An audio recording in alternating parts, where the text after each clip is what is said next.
Jello. The Jello Program, starring Jack Benny with Mary Livingston and Phil Harris and his orchestra. The orchestra opens the program with Something Tells Me.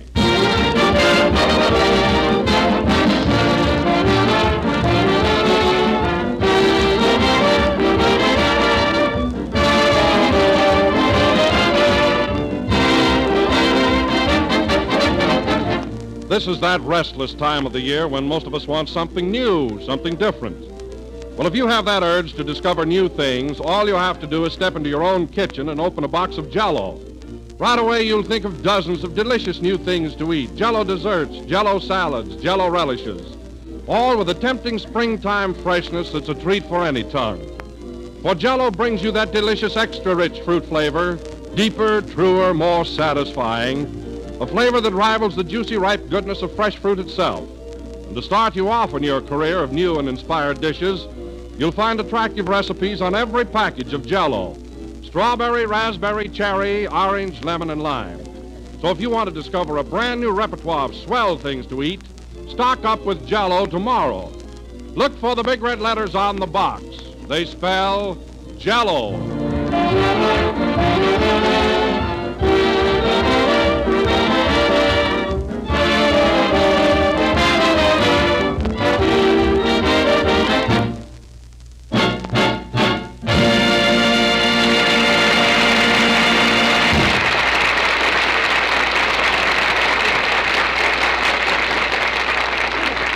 Something Tells Me, played by the orchestra.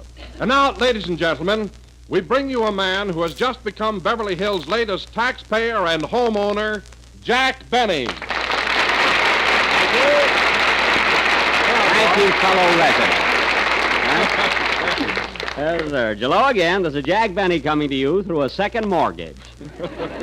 And, Don, I'm tickled to death that you brought up the subject of my new home. I've been dying to talk about it. You know, it's the first real thing I've ever owned. Well, how's the place coming along, Jack? Is it almost finished? Well, it's moving along all right now, but at the beginning we had an awful lot of trouble. Oh, is that so? Now, what happened? Well, the first month when they were putting up the wooden framework, the termites were way ahead of the carpenters.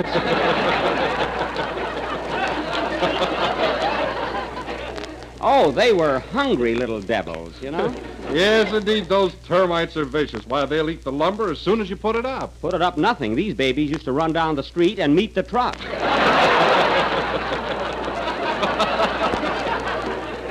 Oh, they're go-getters, you know.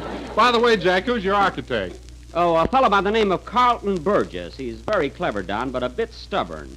You see, he feels he knows more about building a house than I do, you know? Well, now, that's only natural. That's his job. I know, Don, but this fellow Burgess is so extravagant. Now, I didn't mind when he hung a crystal chandelier in the garage. But when he put a guest room in the doghouse, that was going too far. You know, if Fido has friends, let him move over.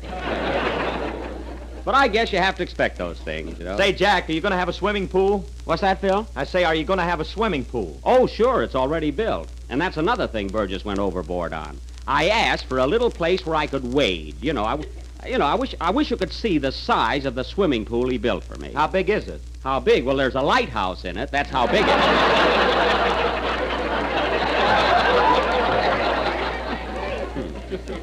Now, when I go swimming, I'll have to put an outboard motor in my trunks. Say, Phil, you've got a home of your own, too, haven't you? Oh, sure. I built a beautiful ranch house right off of Ventura Boulevard. Oh. I have 14 rooms and an 8-car garage. Well. I'm mighty proud of it. Well, I don't blame you, Phil. What do you call your place? Auto Camp number 7.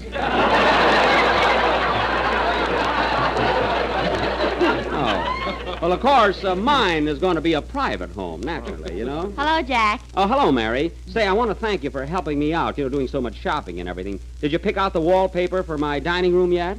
Oh, sure, Jack, and it's beautiful. It is, huh? It's a deep salmon color and has pink billy goats leaping over lavender cactus plants. Is that for my dining room? Yes. I've lost my appetite already. What did you get for my bedroom? Well, for that, I got bright gold wallpaper with little red butterflies chasing baby blue gorillas.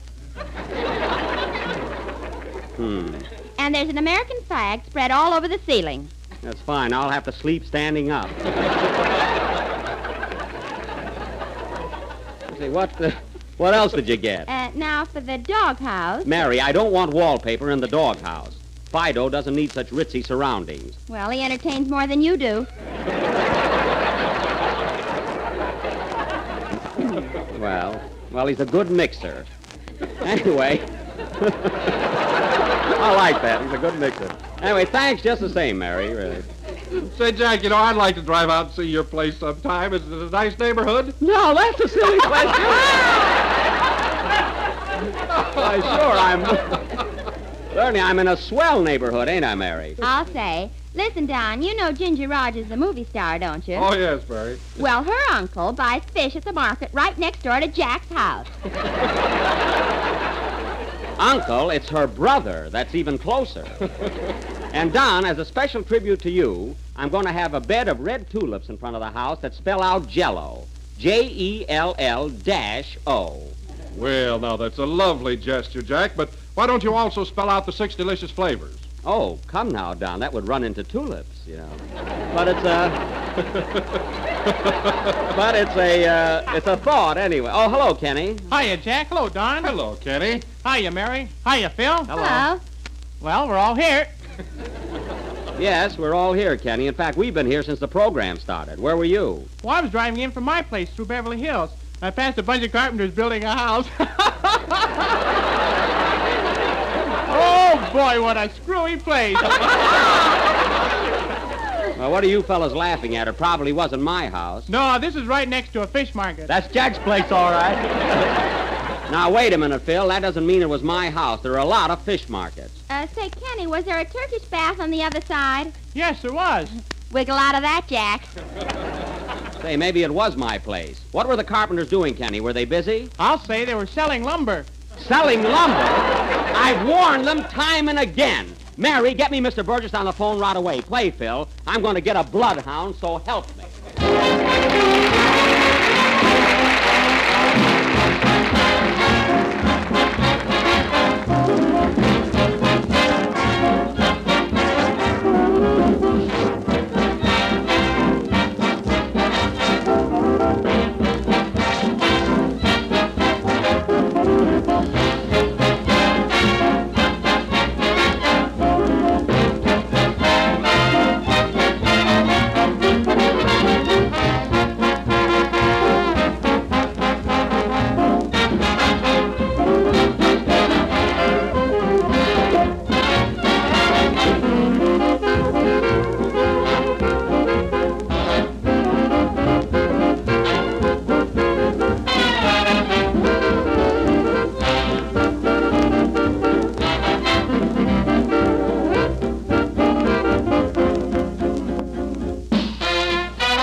Say, Phil, what was that number you just played?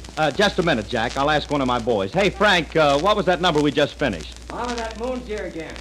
No, that was last week. I mean the one we just got through with. Well, never mind, Phil. No, I want to find out. Hey, Charlie, do you know what that number was? Crestview 1478. Not her. I mean the number we just played. Now, Phil, look, you're the leader. You ought to have some idea what it was. Well, how did I know you were going to ask me? Good heavens, I've got to announce something. Mary, did you recognize the number Phil just played? No, and neither did the guy that wrote it. Oh, well, let it go. Anyway, folks, that was something or other from the picture of the same name played by Phil Harris and his orchestra.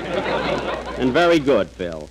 And now, ladies and gentlemen, going from our mystery to our dramatic offering, tonight, for our feature attraction, the Benny Cut Rate Theater Guild will present their version of that current Metro-Goldwyn-Mayer success, A Yank at Oxford. Oh, boy, Robert Taylor was in that. Yes, Mary, also Lionel Barrymore and Maureen O'Sullivan. Now, in our version, I will naturally play the part of Robert Taylor. Why? Why? Well, because Bob and I are very much alike. He's about as tall as I am, and we buy our handkerchiefs in the same drugstore. And we...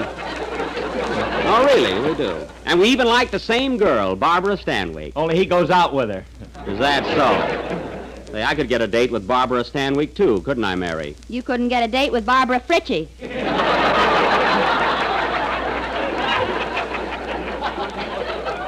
Barbara Fritchie? What studio is she with?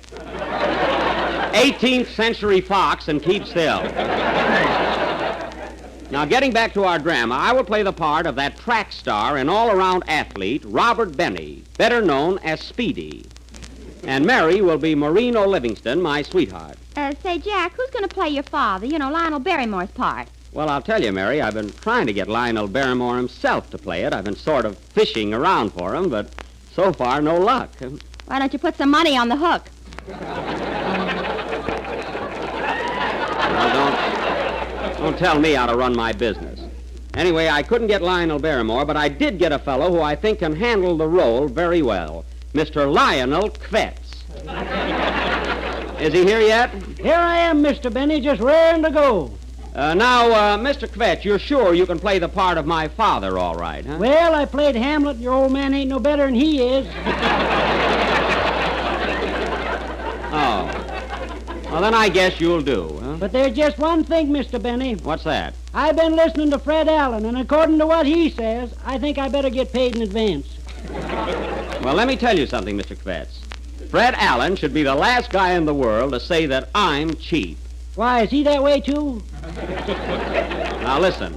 Any man that'll use the same toothbrush for 9 years and then have it re-bristled, well...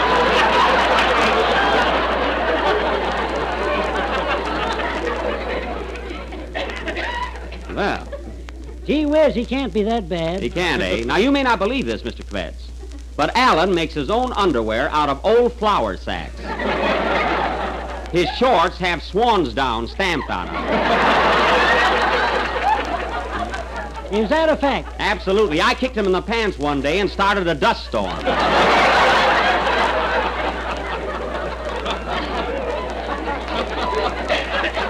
Well, that ought to take care of Mr. Allen for this week.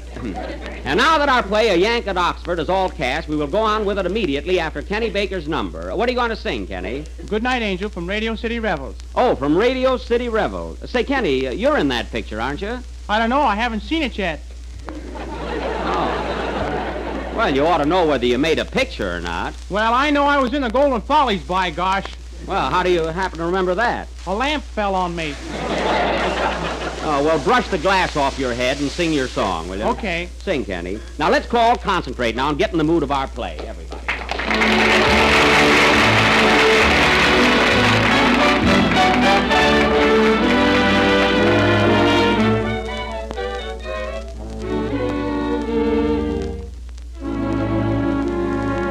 Good night, angel, until we meet again here in heaven. And may your dreams be just as sweet as you are. Good night, angel, good night.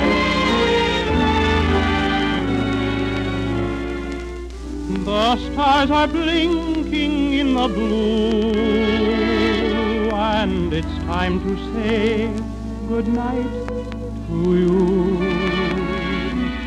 The moon is murmuring above. Tomorrow is another day for love. Oh, good night, my angel. Thanks for another evening in heaven. one more kiss to end this perfect day before you spread your wings and fly away. Good night, my angel, until we meet again here in heaven. And may your dreams be just as sweet as you are. Good night, angel. Good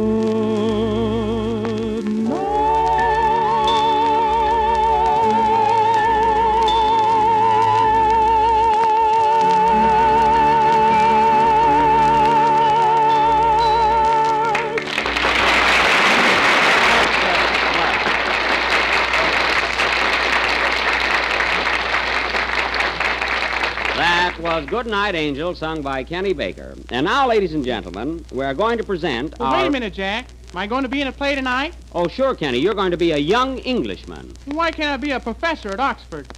Well, in the first place, Kenny, you haven't any brains.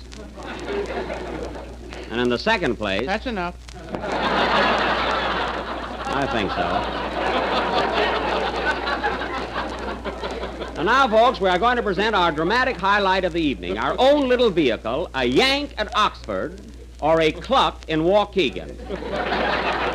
Take it, Don. The scene opens in the general store of Lionel Benny in the thriving little community of Waukegan, Illinois. His son, Robert, the star athlete of the town, is leaving that night for Oxford. Curtain, music.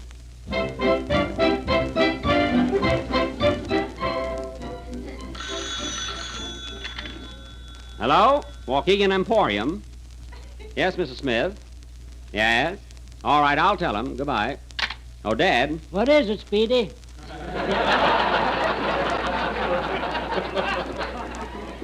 Mrs. Smith says that the mousetrap you sold her yesterday is the wrong size. Wrong size? How does she know? She just caught a bear in it. There ain't no bears around here. It must be her husband. Well, I better tell her she's going to make a rug out of them. Never mind that. Here, son, deliver this order of groceries to Mrs. Bunker. She lives at 216 Maple Street. Well, that's only about a mile away, Dad. I can make it in no time. You know, I won the 100-yard dash this morning. You did? Who did you run against? Seabiscuit. Well, here I go, Pop. Here are your victuals, Mrs. Bunker. Thanks. Goodbye. Well, what's next, Pop?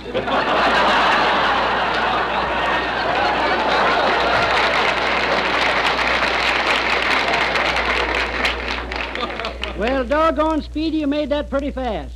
Now take this stepladder and get me that box of crackers off the top shelf. I don't need a ladder, Paul. You know I hold the record for the high jump. Here I go. Ouch. Darn that low ceiling. Here are the crackers, Paul. Well, I better run home and pack my duds. You know, I'm leaving for Oxford tonight. That's right, my boy. I hate to see you go, but you got to get a good education. Yeah. Here's your steamship ticket from New York to London. Steamship ticket? Keep it, Paul. I'm going to swim over. Now, hold on, Speedy. Just because you swam across Lake Michigan don't mean you can swim the Atlantic Ocean. That's right, Paul. Maybe I better take it easy. I'll row across. That's the way to talk, my son. Say, did you tell Maureen you're leaving? No, Dad, I didn't. I just couldn't bear to tell her. We've been going together for 8 years, and I'm afraid it'll break her heart. I know, son. It'll be a great shock to her. Here she comes now. Gosh, she looks pretty. Hello, Maureen. Hello, Seedy. That's Speedy.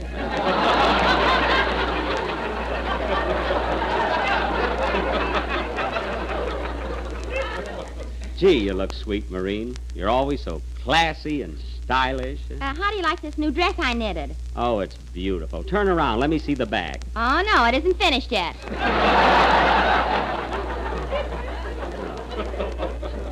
Now, listen, Maureen. There's something I must tell you. Something that, gee, I don't know how to begin. Well, I do. I want a can of corn, A pound of coffee, 3 lamb chops. Marine, I must tell you, I'm leaving tonight for Oxford. A dozen eggs. Can't you understand, honey? I'll be gone 4 long years. 4 years, Bob? Yes. That's terrible. And a bottle of ketchup. Now, don't take it so hard, gal. After all, it won't be forever. You'll be true to me while I'm gone, won't you? Yes, Bob. I'll be as true as Ben Turpin with a bow and arrow. That's the spirit. You're the sweetest, dearest girl I've ever known. Say you'll wait for me. Why, Bob, I'll wait for you till the cows come home. That's wonderful. When are they coming home? Tomorrow. Oh. Well, I gotta run along now and pack. Goodbye, Marine. So long, Dad. I'll see you both at the station. Goodbye, son. So long, Speedy. Hey, Marine, watch me jump over the pickle barrel on the way out. Here I go. Oh, gee, it's the first time I've missed. Now I'm all dill.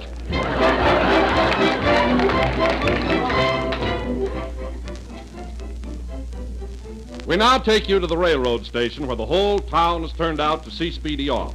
Listen to George Pritchard and his Philharmonic Orchestra.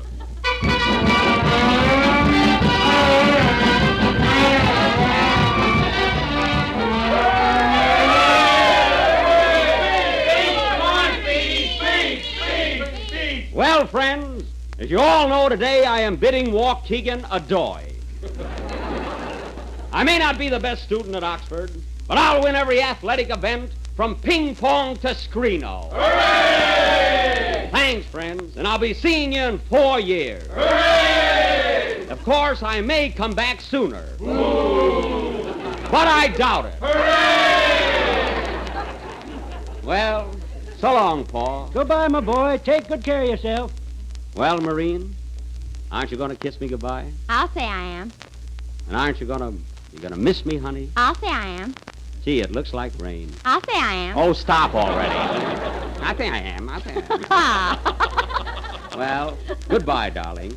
Goodbye, Bob, and hurry back in 4 years. I will, dear. Come on, Marine. Let's go to a movie. Okay, Stanislaus. Stanislaus, who is this guy? My new boyfriend. The cows came home early. Oh, I see. All aboard. Train leaving for Chicago, Cleveland, Buffalo, Syracuse, Albany, and a lot of places.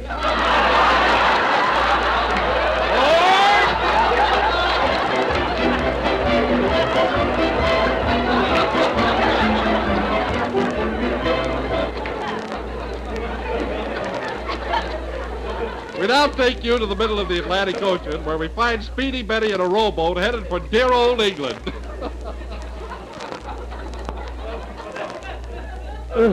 Stroke. Stroke. Stroke. 16 days in a rowboat.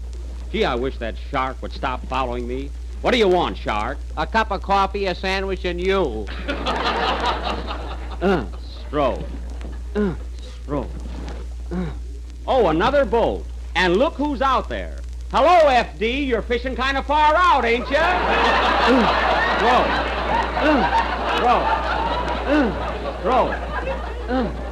At last, our hero arrives in England, and now we pick him up on a road 15 miles out of London. He's lost and trying to find his way to Oxford. Stroke. Oh, pardon me, folks. I'm on land now. Gee, I've been walking around for days, and no one seems to know where Oxford is. Pardon me, sir. Is this the right road to Oxford? Oxford, old boy, my word. Is that in England? Well, gee whiz, it's supposed to be. Are you looking for Oxford on the Thames or Oxford on the Avon? I want just plain Oxford. What size? 9.5B. Oh, go away! Gee, somebody must know where Oxford is. Oh, I say, young fellow. Hello, old thing. Can you tell me how to get to Oxford? Oxford, old thing? Yes. Well, old thing. Stop calling me old thing. Now, do you know where Oxford is? I don't even know where I am. Cheerio. Cheerio. He's about as English as a hot dog. 2 weeks later, and our hero is still trying to find the road to Oxford. We pick him up in the little village of Marmalade on the Crumpet. Gee, I'm so lonely and homesick. I wish I was back in Waukegan. I wonder what Marine is doing right now. Kiss me, Stanislaus. I'm sorry I asked. Oh, well. Gee, I hope I find that school pretty soon. Oh, I beg your pardon, ma'am. Carry on. How do I get to Oxford University? Well, first you have to go through high school. I've been through high school. Look, all I want to know is what road do I take to get to Oxford? There's an inn right across the Y. Why don't you inquire there? I will. Thank you. Thank you! My, what a quaint little restaurant. Ye Brown Derby. I think I'll get something to eat.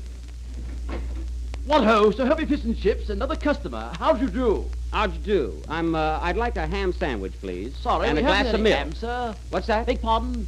I said I'd like a glass of milk. I heard you. I say we haven't any ham, sir. Oh. We have Yorkshire pudding and stewed tripe and gooseberry treacle tarts. Treacle tarts? I'll have a go at that. And give me a glass of milk. Oh, come now, old boy. You want tea. I want milk. Don't be a silly ass. Have tea. I'm not a silly arts, and I want milk.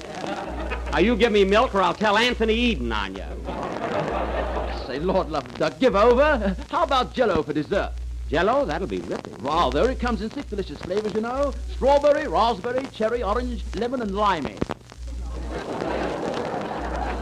Well, I'll have a lot of that. Oh, by the way, maybe you can help me. I've been having an awful time trying to find Oxford University. Oxford? Do you spell it with an O? You spell it with an ox. Now, how do I get there? My, that is a stumper, isn't it? But there's an American sitting over at that table. Perhaps he can guide you. Why don't you ask him? I will. Well, pip, pip. Pip, pip, and I do mean pip.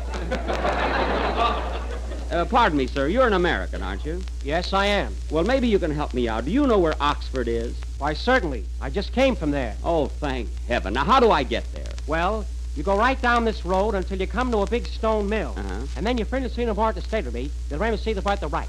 The more see for test is part of it, but see for five stand me. Uh-huh. And what friend was sort of don't miss it, fin it. Oh, you can't miss it. Now, wait. Look, I'm still at the old mill. Well, look, I know. At the old mill, you turn to the right, Yeah. and you go on the secret force to spend me. Don't You mean go not to the place that... Oh, no, don't miss every miss it. Oh, you mean at the right... The center me see the practice board and see. Oh, you turn to the... No, you just start part of seven bites of daily. Oh, never mind. I'll go back to America. Maybe I can find Yale. Play.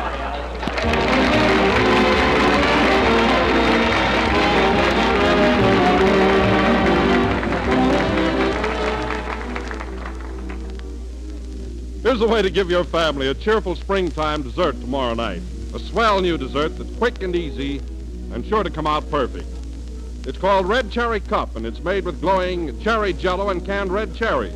It's bright with color, it's crammed with fruit goodness, and it takes just next to no time to make.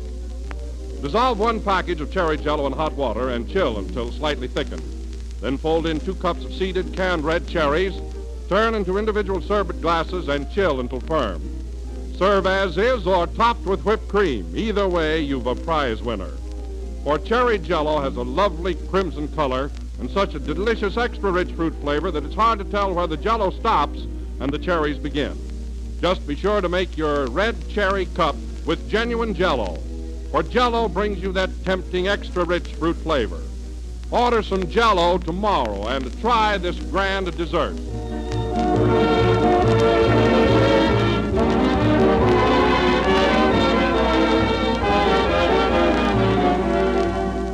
This is the last number of the 28th program in the new Jello series, and we'll be with you again next Sunday night at the same time. I hope you all liked our play, A Yank at Oxford. Say, Jack, What, Mary? when I was in your father's store, I forgot to order a pound of cheese and a loaf of bread. Look, Mary, that was only in the play. I don't care. I'm hungry. Well, so am I. Good night, folks.